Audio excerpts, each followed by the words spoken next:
Salut à tous, j'espère que vous allez bien et on se retrouve aujourd'hui pour un nouveau point ensemble sur l'actu PSG. Allez, on démarre avec la victoire 3-1 acquise en 10 minutes grâce à un trio Mbappé, Neymar, Icardi qui aura mis du temps avant de se montrer dangereux, mais qui permet au PSG de gagner à la Mosson dans une ambiance hostile contre des Montpelliérains très engagés, un peu trop parfois. Retenons encore une fois le manque d'intensité et de réaction lorsque l'équipe est bousculée, et puis bien sûr retenons aussi et encore les deux blessures musculaires de Kimpembe et Gueye. Si Tourelle redoute l'enchaînement des matchs, les observateurs redoutent surtout une défaillance au sein du staff, tant le nombre de blessures depuis le début de la saison est impressionnant. Si les garçons ont réussi à s'imposer à Montpellier, les filles ont été accrochées et partagent les points sur un nul 1 partout. Les Parisiennes sont à 2 points de Lyon qui compte un match de retard. Allez, on passe au rayon rumeur avec la paire Leonardo-Tourelle qui visiblement peine à s'entendre pour le mercato hivernal. D'un côté, le coach allemand a clairement indiqué en conférence de presse qu'il ne voulait pas de milieu satisfait de Marquinhos. Mais de son côté, Leonardo pense que Marquinhos n'est pas une vraie sentinelle et que ce n'est pas le poste de prédilection d'Idrissa Gueye. Le directeur sportif parisien prospecte et multiplie les pistes pour s'offrir une sentinelle qui, selon lui, permettrait un équilibre vital au PSG sur le terrain. Parmi les cibles de Leonardo, Sandro Tonali. Déjà pisté cet été, le milieu de 19 ans pourrait en effet rejoindre Paris dès cet hiver, tout comme il peut être acheté puis prêté à son club actuel jusqu'en juin. Brescia est ouvert à toute discussion si elle se construit autour d'une offre entre 45 et 50 millions d'euros. Le joueur veut jouer l'Euro 2020 et prendrait donc le moins de risques possible pour être sélectionné. Quitter son club et son pays dès cet hiver pourrait en être un. Pour Alan, ça n'a pas bougé depuis la dernière vidéo. Paris a bien réactivé la piste et songe à un prêt cet hiver. La piste Emre Can est toujours d'actualité, mais un nouveau mode d'opération a fuité cette semaine.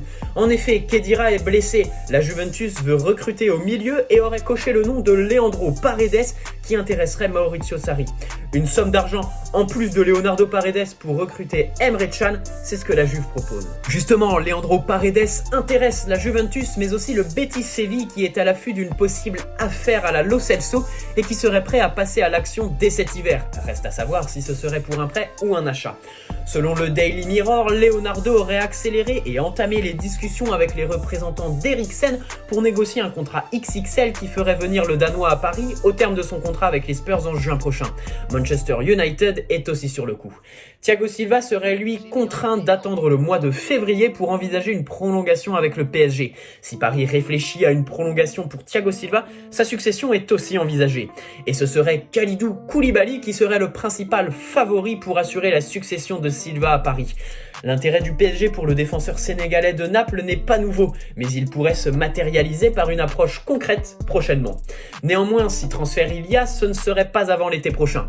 Koulibaly est sous contrat avec Naples jusqu'en 2023 et sa clause libératoire est estimée à 150 millions d'euros. Notons aussi un président napolitain très dur en négociation, à la limite de la bêtise. Mais la situation actuelle au sein du club italien pourrait jouer en la faveur du club parisien qui pourrait satisfaire Naples de lâcher Koulibaly par une offre entre 70 et 100 millions d'euros.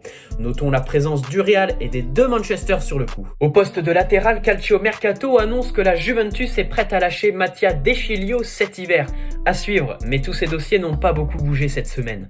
L'Atlético Madrid aurait fait de Cavani sa priorité numéro 1 pour renforcer son attaque cet hiver et serait prêt à répondre à ses exigences quand Paris ne lui propose toujours pas de prolongation. Mais le club parisien ne veut pas laisser partir le Matador en janvier et compte sur lui pour la deuxième moitié de saison. Le clan Cavani aurait de son côté validé l'hypothèse d'un départ vers l'Atlético et a confirmé des discussions. Naples est aussi sur le coup et selon Il Mattino, le club italien serait prêt à faire de gros efforts l'été prochain en termes de salaire et de primes à la signature pour un Cavani qui a toujours été admiré là-bas. Pour Kurzawa, c'est l'Angleterre qui se profile.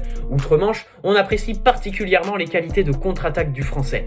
Un départ dès cet hiver pourrait même être envisagé. Reste à savoir quel club serait prêt à accueillir Kurzawa. Tanguy Kouassi pourrait signer son premier contrat professionnel, mais selon les informations de RMC, ce ne serait pas avec le PSG. Leipzig est favori et un club français dont le nom n'a pas filtré tente aussi sa chance. À suivre. Sur le marché des entraîneurs, c'est Carlo Ancelotti qui a été annoncé cette semaine. Le PSG aurait repris contact avec l'Italien pour le faire revenir sur le banc parisien si les résultats de Tourelle ne sont pas bons. Ancelotti ne serait pas contre l'idée d'un retour à Paris, surtout qu'il est au cœur d'une crise sans précédent à Naples. Verratti et Silva gardent un bon souvenir d'Ancelotti et pourraient, en tant que cadre du vestiaire, jouer en la faveur d'un retour de l'entraîneur italien.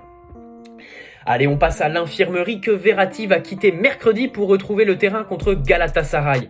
Herrera a encore un bout de chemin à parcourir avant de retrouver sa forme optimale et les terrains.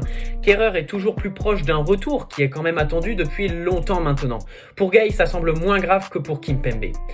Pas mal de faits divers autour de notre PSG cette semaine. D'abord, félicitations à la famille Marquinhos qui accueille Enrico. Et puis, honte à l'équipe 21 qui s'amuse à commenter le fait que le Brésilien ait loupé Montpellier pour vivre un moment unique dans une vie. Mercredi, Paris a officialisé la signature d'un partenariat avec le Rwanda qui devrait rapporter entre 8 et 10 millions d'euros selon le Figaro. Vous le savez tous, les propriétaires du PSG voudraient racheter le club anglais de Leeds United.